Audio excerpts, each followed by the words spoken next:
Hello all, we are starting today with the second part of 7A at the top of 274. So if you would like to follow along, if you have your book or if you want to open up that Google Books document or web page and try to see if that content is listed on there, this would be the time. We're going to finish up 7A today. I posted a poll on Edmodo seeing about going on to 7B. This seems pretty painless. I don't know if it's painless to you or not, but we could conceivably make up a lot of time here. Also, that helps people out who really want to get the content done so we can start a long review process for the AP exam. This also might be beneficial for people who artificially want to, not artificially, but want to accelerate their possibilities of raising their grade before the end of the semester. Both those things can be done by going on to 7B and finishing up all of Unit 7, but we'll cross that bridge when we get there. Based upon the results, I'll make a decision one way or the other. And let's see, a week from today, you will all be getting ready to go back to school. Isn't that wonderful? You're halfway through your, you're halfway through your vacation. And one of my lights just turned off. Give me a moment.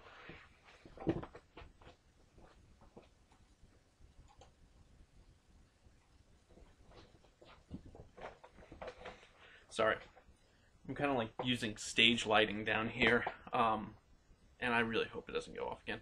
Also, Alexander's upstairs right now watching a Christmas movie, so if he does come to the stairs yelling for me, I'm going to have to walk away for a second. I apologize in advance, but it is my kid after all. And where's Anastasia and my wife? They're over at Stride, right? Because Anastasia needs new shoes. Anyway, okay. Retrieval, memory retrieval. How do we remember? And how do we get the information out of our heads to the point where we can actually use it, decode it right, and actually have the sensation of remembering? So the book talks about, and I want you to pay really special attention to this, the difference between recall and recognition. Recall is the ability just to get it out, but recall, recognizing, and relearning.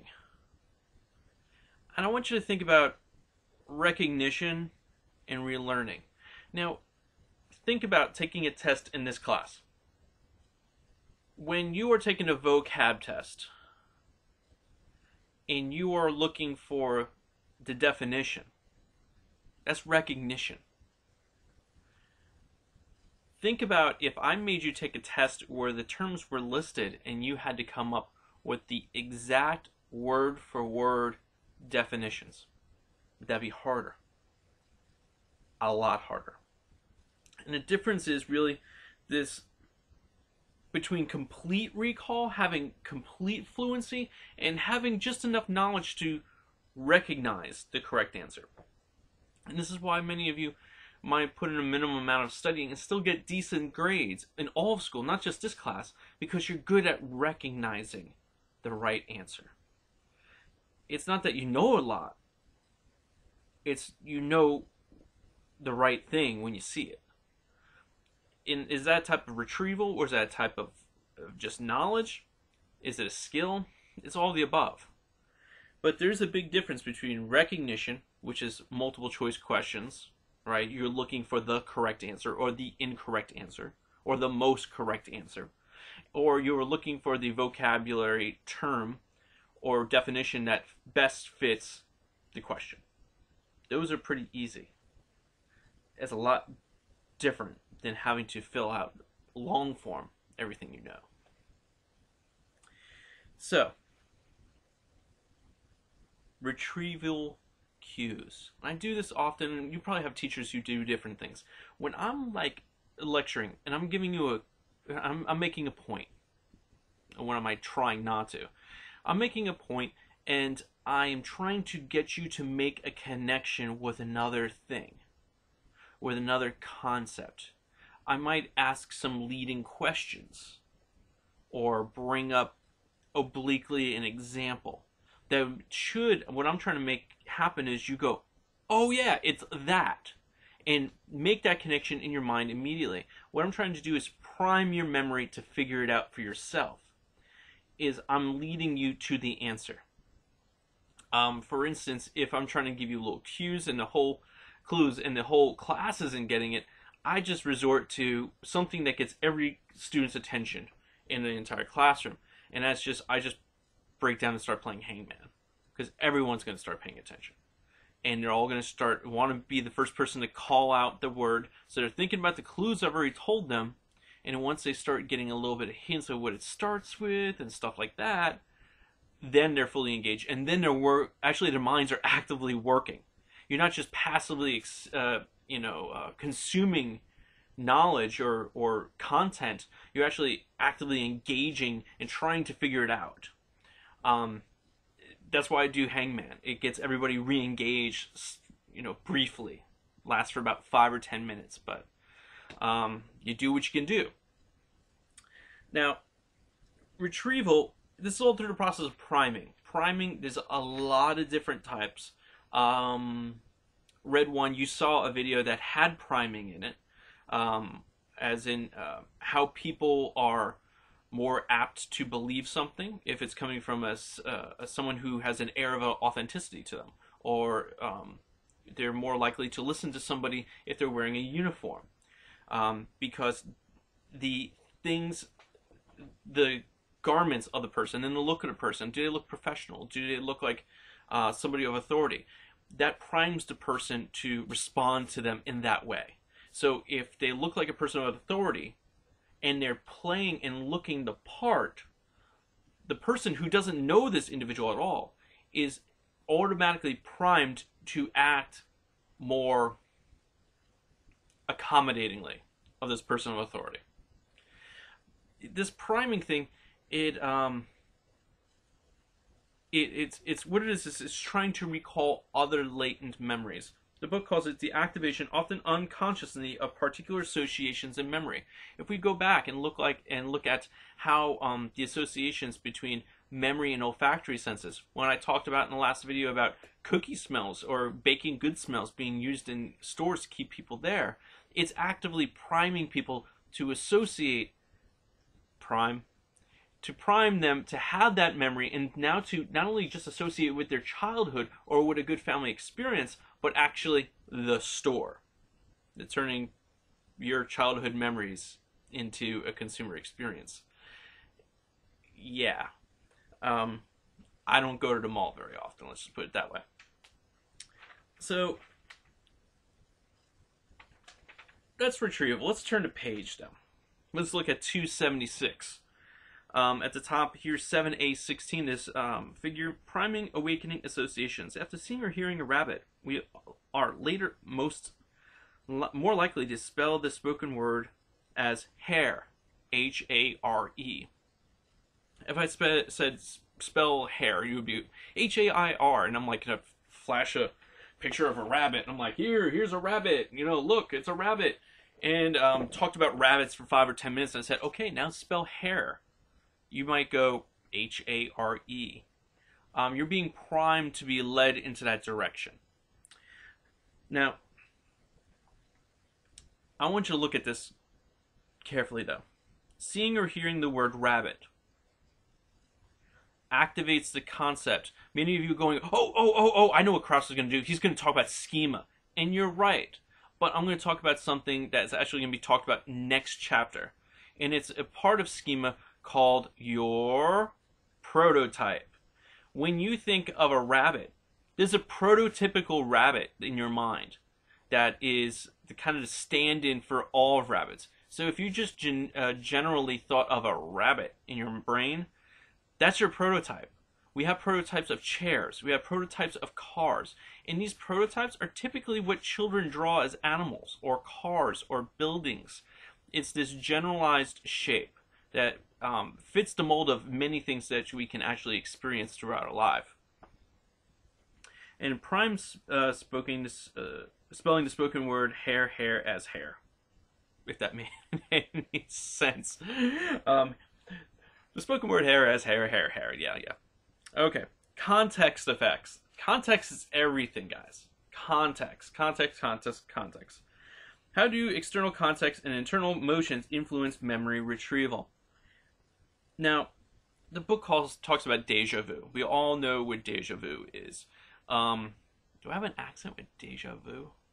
I was saying deja vu. I don't know. Anyway, it sounded weird coming out of my mouth.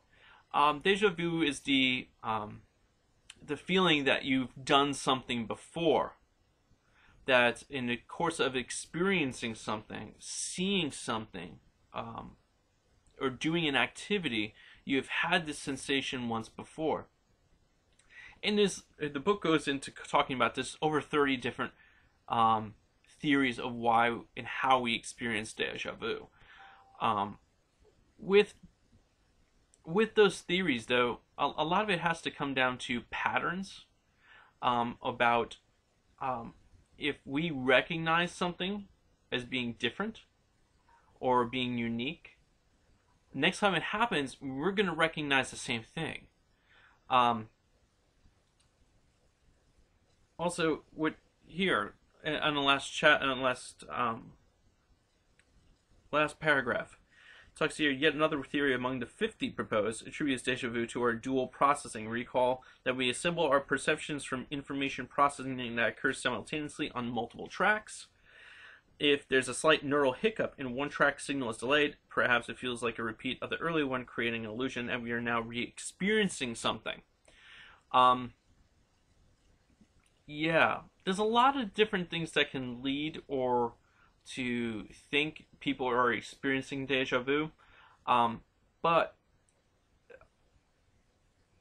for me, what I think it is, with my life experience and teaching this course, I think 3 or 4 times now, I think it is more the patterns of behavior and patterns of thinking we develop. So if I see something occur, right? Let's say if I see a car going through a red light, I might go, oh wow, I totally remember seeing that car go through that light, and at another time, and this has happened before. This is so weird. And quite honestly, what it might have been was I saw a car go through a red light when I was 5 years old. What could contribute to me thinking that I've experienced the same thing twice? We'll learn later with the problems of memory, okay? That's just in a few pages. Moods and memory. Moods and memory. Whoo-wee. Moods and memory, it comes down to a few different points I want to make besides what the book makes. The book talks about in the last paragraph there. Our mood's effect on retrieval helps explain why our moods persist. When happy, we recall happy events, and therefore see the world as a happy place, which helps prolong our good mood. When depressed, we recall sad events, which darkens our interpretations of current events. For those of us with a predisposition to depression, this process can help maintain a vicious dark cycle, and that's what it's called. In therapy, these types of thinking are called righteous circles and destructive circles, and it's circular thinking. Now, righteous circles is everything's, we've all experienced this. Something good happens, and then we're very keenly aware when something else good happens, and then we contribute it to luck, and we're just like, it's just karma. I'm being rewarded for all the good things I've done in life, and everything is coming up roses. I mean, at the same time, we've had moments in our life when, I can't believe this happened, and now this is going to happen? Really, what's next? What's going to happen next? Yeah. Another bad thing happened. Just my luck. Now, it's a lot of it happens, to come down to, chance. But a lot of it has to come down to our attitude and how we engage with the world and what type of situations we put ourselves in.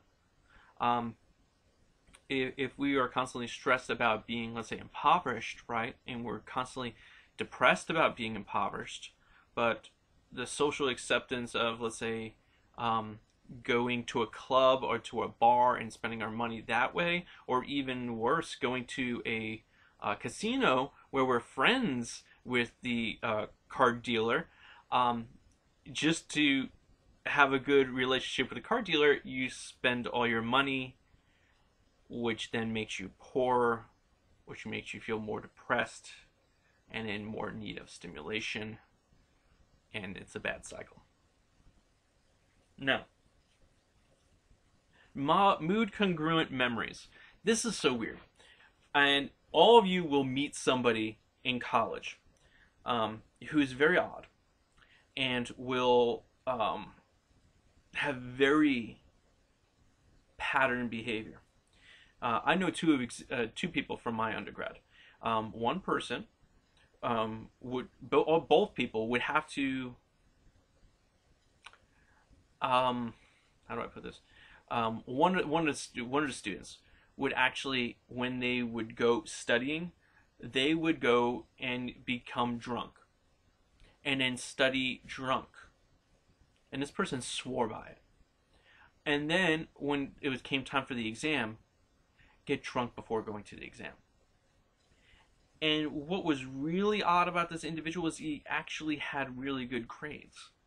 I don't know how that would play out in the real world. It's like, oh, your employer wants you to do a task or to prove a skill, and it's like, oh, wait, hold on, I need to go and get inebriated. I don't think that's going to really work in like real life. But these congruent memories really do hold power. The book talks about being in altered states and like being drunk and everything. For me, I experienced one of these just the other day, not being drunk, but these congruent, mood congruent memories.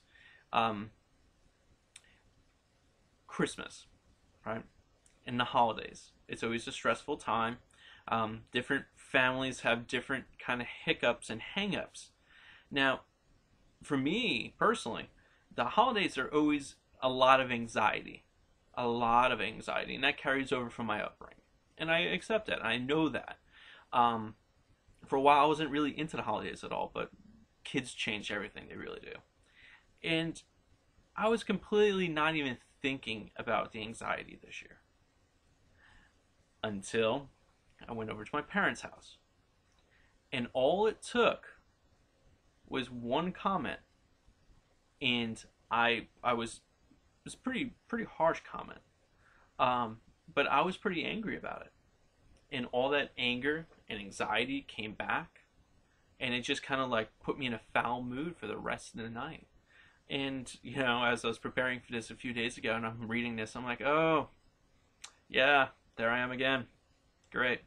And you guys will probably experience, and I hope you experience this when you're in this course. And this is why I wanted the Piaget and Kohlberg papers to be like they were, is that I want you to really make a personal connection. Things that you have experienced in life or you've seen people experience in life, you see exemplified in the text. That's what makes it interesting. That's what makes it cool. That's what makes it relatable and important, and it will make you want to listen, continue listening, and continue reading. So, forgetting. There's a lot of things that can cause you to forget. Now, there's this kind of case study of AJ, this woman here, who can't forget anything. And I would imagine that'd be pretty torturous. Every single little decision that you could have made or didn't make, that you got wrong, would continue to haunt you for the rest of your life. That's not a really cool existence, I believe. Forgetting is sometimes one of the best ways of really coming to peace with something. So, alright, the 3 sins of forgetting. Absent-mindedness, inattention to details leading to encoding failure. Our mind is elsewhere as we lay down the car keys. We all do this. Transience, storage decay over time. After we part ways with former classmates, unused information fades. It's so interesting.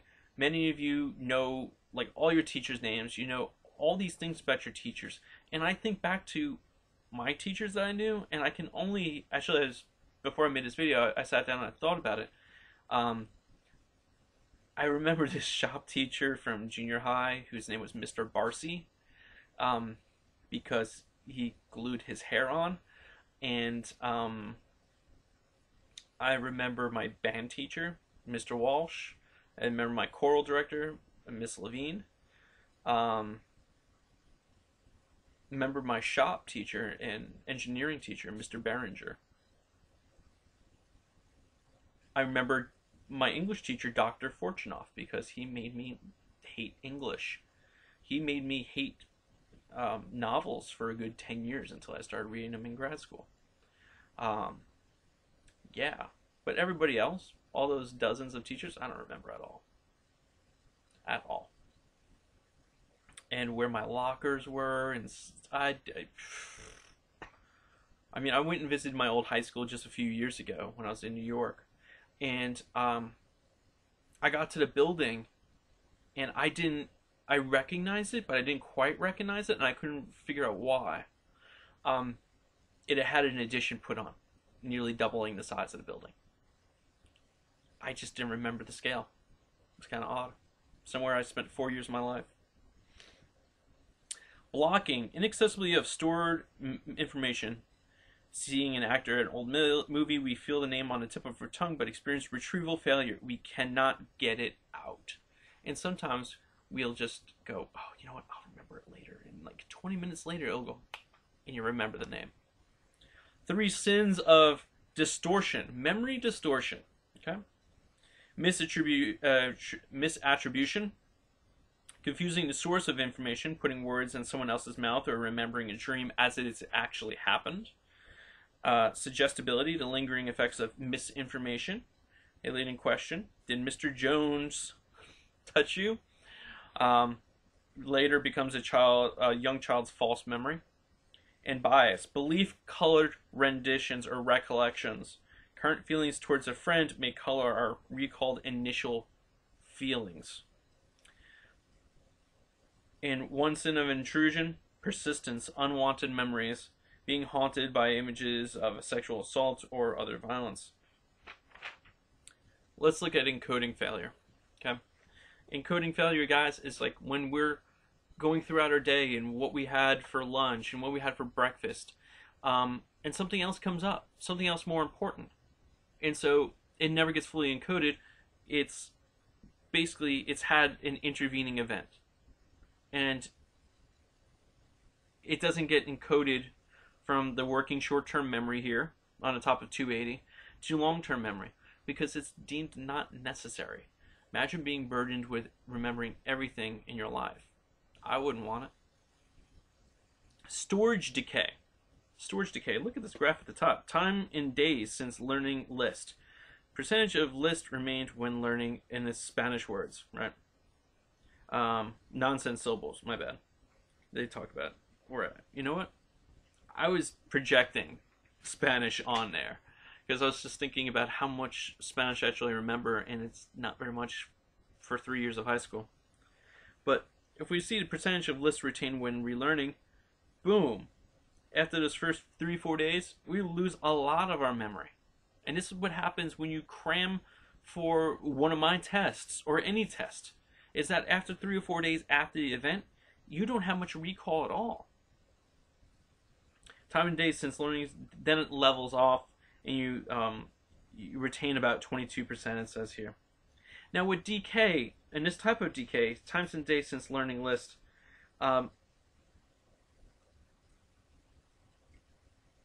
there's a few different explanations, but one explanation for these forgetting curves is a gradual fading of the physical memory trace. Cognitive neuroscientists are getting closer to solve the mystery of the physical storage of memory and are increasing our understanding of how memory storage could decay. It's those memories that aren't used, that aren't engaged, are cut. It's just like knowledge. It's just like associations. It's like the neural pruning. And at the same time, how can we make sure we keep our memory? Well, we can do more rehearsal. Vocab term from another unit. The more what is scheduled rehearsal, we can make sure that this memory keeps active in our long-term memory and becomes over time crystallized knowledge, or crystallized memory. So this way we actually hold on to it for longer. Um, in a book in this chapter here, they talk about how 3 and 4 year olds will recall memories from when they're 2 and 3, but by the time they're 7 or 8 or 9, they don't recall half of them, if not more. And is it because all those kids just lost all those memories all of a sudden, or it's just not strengthened?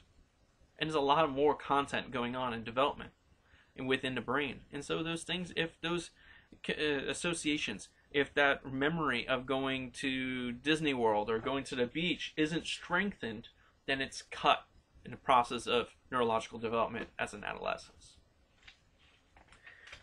Now, retrieval failure. Interference. Interference is basically you get two things conflated.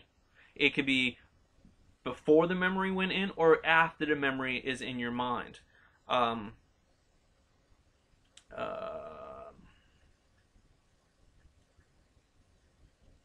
trying to think of an example. I had one when I was going over this upstairs. Yeah. Now, no.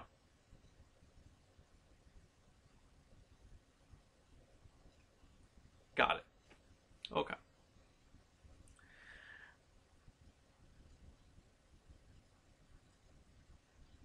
And this has a lot to do with how we view people, view countries, and everything else like that. Now, let's see. Proactive interference, disruptive effect of prior learning on a recall of new information. In 2003, I went to Russia. I was living in Berlin at the time, and I was just like, you know what, I'm halfway here. Let me go to Russia for like 2 weeks. And so I got on a plane and I went after getting a visa and all that stuff. And my parents were scared to death, absolutely scared to death, because in their mindsets they thought Russia, they thought Cold War, they thought they're gonna, the KGB is gonna pick me up and throw me in a labor camp in Siberia, and think I'm some sort of spy, and they were literally on pins and needles until I got back to Germany, and then everything was okay. I don't really get that, why Russia's bad, but Germany is okay. I don't know. But it has to do with, guys, this proactive interference. What happened at first was my parents prior learning that the Soviet Union, Russia, was bad. And then their son was going there, but it was okay, but their thinking, their memory, their interpretation of it is still being... Actually, this isn't proactive memory at all. This is interference. This is something else.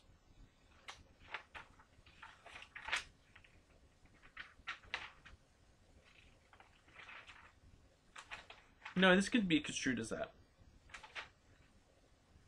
No, it's true. It's okay. So let me get this again. The disruptive effect of prior learning on the recall of new information. When I told my parents I was going to go to Russia, they recalled the old information of the Cold War and everything that Russia was bad and evil and they were going to destroy the United States and they're our sworn enemy. It's like if we had children, everyone in the class, and your kid just said, you know what? I'm going to go to Iraq. You know what? I'm going to go to Kabul, Afghanistan. Because, yeah, there's this cool... I'm in Taliban studies at my university, and we're doing we're going to Kabul to do interviews and to look at the archives of the Mujahideen and the Taliban. And your reaction would probably be like, you're doing what? And my reaction would be like, you're doing what? Because in our day and age, those places are encoded in our memories as places to avoid. Bad places. You do not go there. In the future, when things change, we still have to deal with those old memories. You have this a lot with old people too, in the whole issue of racism. Yeah. But as those generations fade, there's always a new bit of information that is a leftover, because things change, and things change even more rapidly than ever before in this country. Retroactive interference, the disruptive effect of new learning on the recall of old learning. Now, new learning on the recall of old learning. It colors the new event today, colors your interpretation of the past events. You could think of something in your own experience. Me thinking of an example and giving it to you will just take 3 or 4 more minutes of your time. Motivated forgetting. Now, motivated forgetting, it's hard to prove. It really is hard to prove. Can somebody choose to forget and convince themselves of an alternate course of events, so much so that they would actually, pass a lie detector? Yeah. A person can convince themselves of a lie so greatly that they themselves believe the lie. At the same time, where this kind of purposeful forgetfulness comes from from who? Come on. Freud. Freud and the whole concept of repression. Repression is something happens to you and it hurts so much that you push it down. You push it into your subconsciousness because you are ill-equipped to handle the trauma in your everyday conscious life. So you repress it, and your brain, as a self-defense mechanism, actively pushes the memory into your unconsciousness because it knows you can't handle it. And this can only be brought out later through a hypnosis or through psychoanalysis. That's Freud's belief. The whole concept of memory repression isn't really believed now.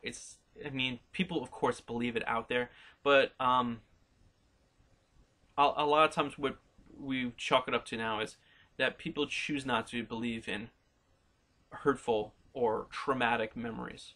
It's not repression. It's, yeah, that's horrendous, but I don't really want to talk about it. That type of behavior. Now, memory construction.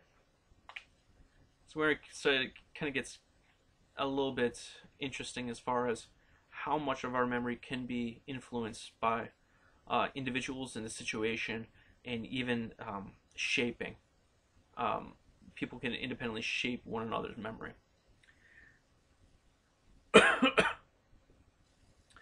Now, misinformation and imagination effects. Misinformation is just how it seems. Misinformation is people can ask you leading questions that can make you that can cause you to actually change your interpretation or memory in a story. In the not the Nova video, but the Radiolab story, there was a story of one of the researchers who told the story in his law class about the professor just in the middle of teaching up there about dealing with witnesses and everything else like that. A person ran into the room and stole something off his desk and then ran out of the room, and the teacher was like, "Who did anybody did you all just see that curly haired guy run out with my stuff?" And the guy didn't have curly hair, but just from that loading that one word into that sentence, right after the fact had happened, after the event had happened, a good number of the people in the class, their perspective, their memories were shaped to remember a curly hair guy. They reported, "Oh, it was a guy with curly hair," and it wasn't at all. Our memories can be shaped. We can be manipulated. This has happened in the past with police and detectives trying to ascertain information, where getting quote unquote the bad person was more important than getting the right person. Cops were not above basically finding a suspect, a person sometimes that was a criminal, and then finding a witness and saying, "Well, wasn't it this person?" no, no, and then and it's be like, no, no, no, no. The person was a lot taller, and the cop might go, are you sure? Are you sure it's not the right person? And you deal with that for a few hours, and folks, and your memory's changed. And you'll get up on in court and swear on whatever holy text you want to, if they even make you swear anymore, and you will remember it like it was told to you. Now, source amnesia. This is when we attribute, we forget where something came from. Like, this happens a lot with little kids. They will see something on TV or in a story or have a story told to them, and then they will, sometime later, remember it as if it was the event had happened to them. For instance, Anastasia thinks she went on the Polar Express last Christmas. Not this Christmas, the Christmas before. And she would, because we asked the kids, oh, did you go? You know, yada, yada, yada. And then this year, like, no, no, no. But Anastasia's like, I did last year. And we're like, oh, really? And she's like, oh, yeah. And it was this, and it was that, and it was the other thing. It was everything from the movie. So what she experienced as a movie, she internalized as her own personal memory and then attributed it to actually occurring to her. For those of you who are in some of my other classes, when she says to her little brother, when they watch it together, oh, I'm the little girl and you're the little boy in Polar Express, she actually experienced it as her own memory. But concerning mirror neurons, that shouldn't be any big surprise that she internalized the adventures of that little girl as her own adventures. Discerning what is true and false memories, that can get dicey. That can get dicey. False memories created by suggested misinformation and misattributed sources may feel as real as true memories and may be as persistent. For me, my imagined memory, I don't know. I still want to get my head X-rayed, because I swear when I was about 4, I went to my brother's baseball practice, and the coach was hitting line drives, and he said, if anybody can catch a line drive, I will buy you pizza. And so my memory is, I'm watching this from the little bleachers, their bench, and I pick up my little vinyl baseball mitt and I run out there to in between second and third base, a little bit further back from the shortstop, like shallow left field.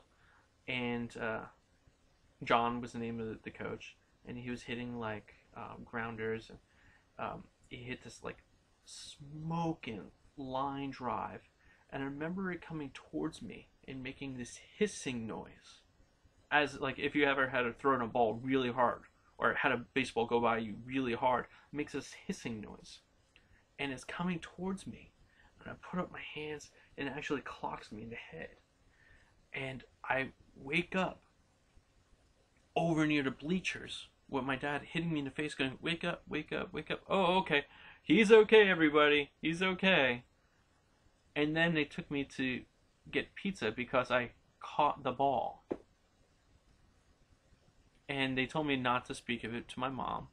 And I had pizza over at Tony's Pizza in Middle Island, New York. And I think to myself, such a detailed memory. How can it be false? And I've asked my parents repeatedly. I've asked my brother, and they all swear it never happened. But am I convinced? No, I'm not convinced. I mean, I would love a head X-ray, see if there's a crack in my skull or a residual wound from a concussion. But then again, I have to deal with the one from the steel beam on this side, and then maybe a line drive over here. I don't know.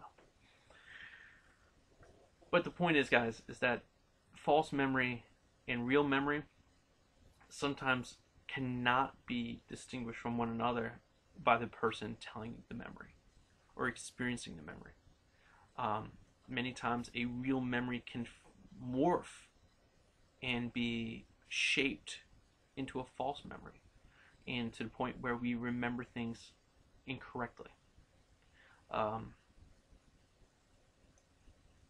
this happens with age, and you might have experienced this talking to somebody where they say, "Oh yeah, yeah, yeah, you did this," and you go, "No, no, no, no, no, that wasn't me. That was like my cousin." And they're like, "No, no, no, you did this. I remember. You went here and you did this activity, and I was there, and it was you." And I'm like, "No, no, no, no, it was my cousin," and they still don't believe me. It happens. Okay. Children's eyewitness recall isn't very good at all. From Anastasia telling us that she went on to Polar Express and walked out into the front yard with an unknown man, and there's a train there, and she wholeheartedly believes it. Children's eyewitness testimony typically is not that good. Is there an ounce of truth in it most of the time? Yes. For instance, both kids last year, I picked them up from school, and I brought them home, and they both told me, "Oh yeah, our school was on fire today." I was like, "What?" They're like, "Oh yeah, there was bells, and we all had to run out of school, and it was scary, and the school was on fire." It's a fire drill. These things happen. Repressed or constructed memories of abuse. Oh boy. In the 80s and 90s, there was a big movement of reconstructed memories. In the 80s, this was most of the time, and also the 90s, a lot of physical abuse by people who were victims as children, and the most notably, the proliferation of people who were, quote, abducted by aliens and believed it. This type of phenomenon happened, but a lot of these were constructed memories by people who were trying to gain notoriety.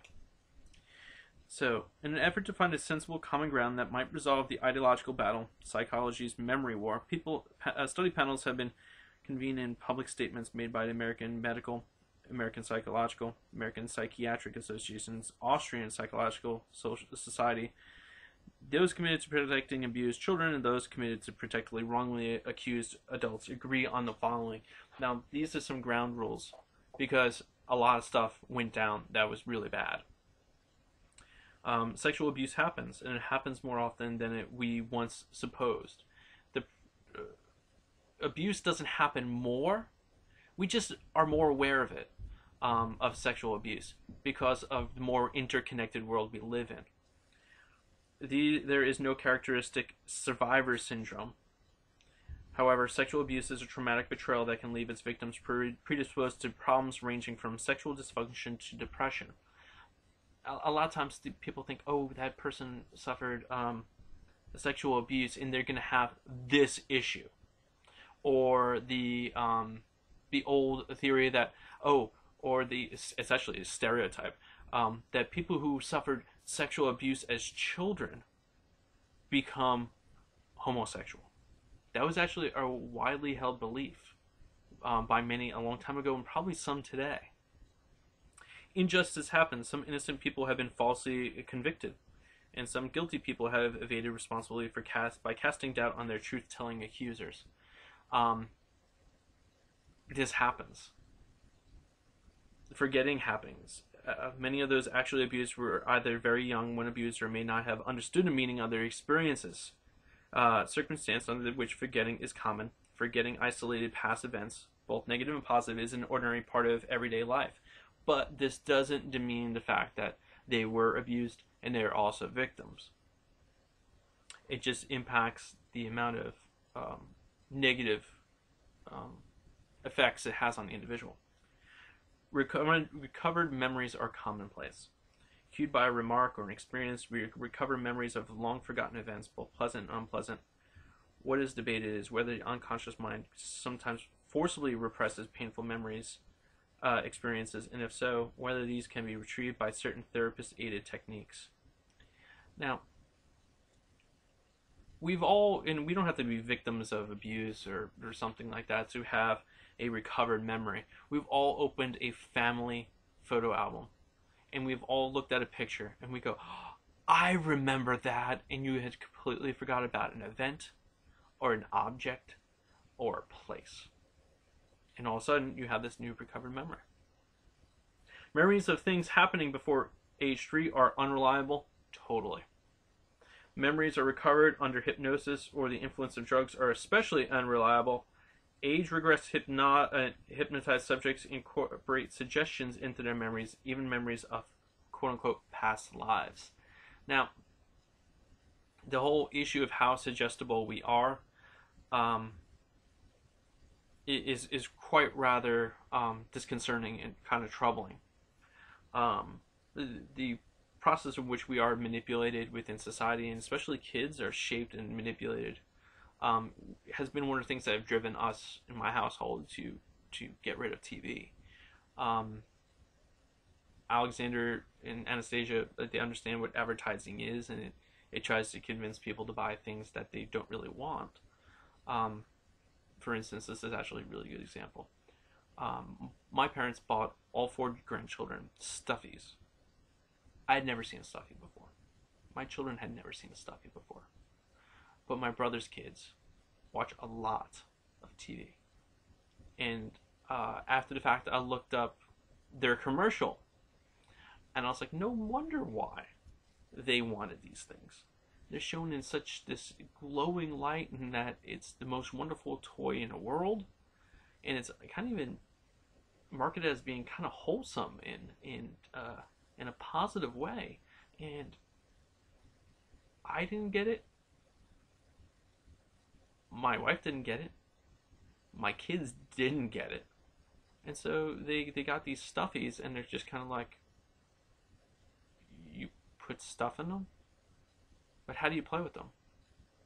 And they didn't realize that was the whole entire point. And because they didn't get it, because they hadn't been exposed to the commercial,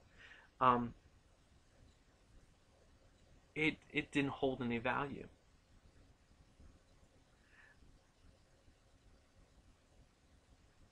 It all goes down to suggestibility, and if memories can be shaped, if the way we remember events can be shaped by hints and maybe even just telling the person how they think they should remember it. Memories, whether real or false, can be emotionally upsetting. This is 100% accurate. Whether a memory be real or false, the point that the person is suffering trauma or negative effects of it doesn't negate the effect on them. They are still upset. They are still suffering. And whether it be real or false, they need help. Okay?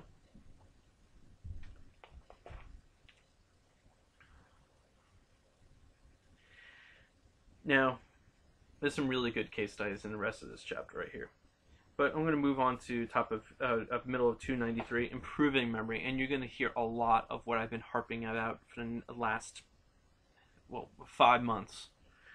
How to improve your memory? Study repeatedly.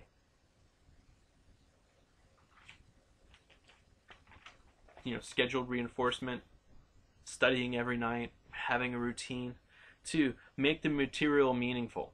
And this is what I try to do in my teaching. I try to give you personal examples from my life and personal examples that are not just in a textbook or a case study, but perhaps in a way you can experience and internalize in your own life.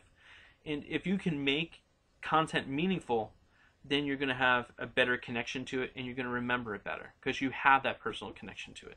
Just imagine if physics or if calculus could be relatable to your life. And they try to do it through word problems, but there's only so much you could do by finding the cosecant of, I don't know. But with psychology, we can all relate to it because we're all human beings. Activate retrieval cues. Mentally recreate the situation and mood in which your original learning occurred. And this is more of a mindset, an active learning mindset. Some of you do this, most of you do not in the classroom. You're not actively engaging, you're passively engaging. When you take an AP test, are you actively engaged? I should hope so. You're not falling asleep unless you're one particular student, but you're all actively engaged, and so you should be actively engaged in class. Use mnemonic devices, basically shortcuts to remember things. Minimize interference, unplug, or basically get some white noise canceling headphones or something, and put yourself in an environment that is not always making tweet notifications, text message notifications, all kinds of notifications. Turn the darn phone off. Sleep more. Oh my goodness, right? We have better long-term memory formation when we actually have the right number of right amount of sleep. We also have better memory performance. We also are less prone to Alzheimer's disease and the buildup of plaques within our neurological system. Sleep is good. Test your own knowledge, both to rehearse it and to help to determine what you do not know. This is exactly what I told you all to do in preparation for your final. And I hope some of you start doing it not only in this class, but in all your classes, because that's what's really going to lead you to actually be a better student, to remember content better, and to not just have it as short-term throwaway working memory until you take the test and completely forget it, but turn it into a long-term crystallized knowledge that can impact not only just, make you smarter, but make you and help you throughout the rest of your life.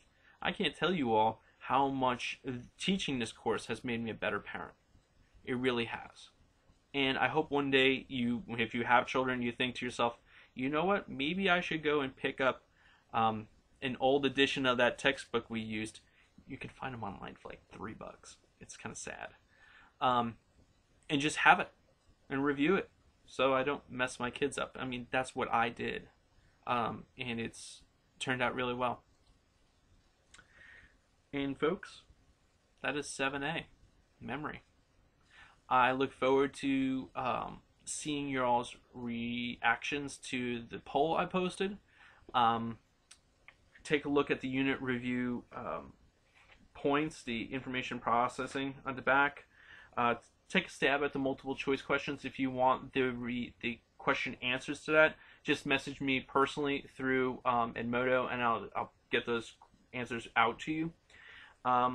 And make sure you're on top of your cards. We still have a week left. I'm really considering going through 7B, or at least getting a jump start on it. So this way we can be at the beginning of the year, start off with A, and did I say 8 or A? Anyway, start off with 8, and then just go from there. And get through a big chunk of this book, and start bearing down for that first AP exam of the year. Anyway, all, I hope to see you soon, and have a good rest of your break.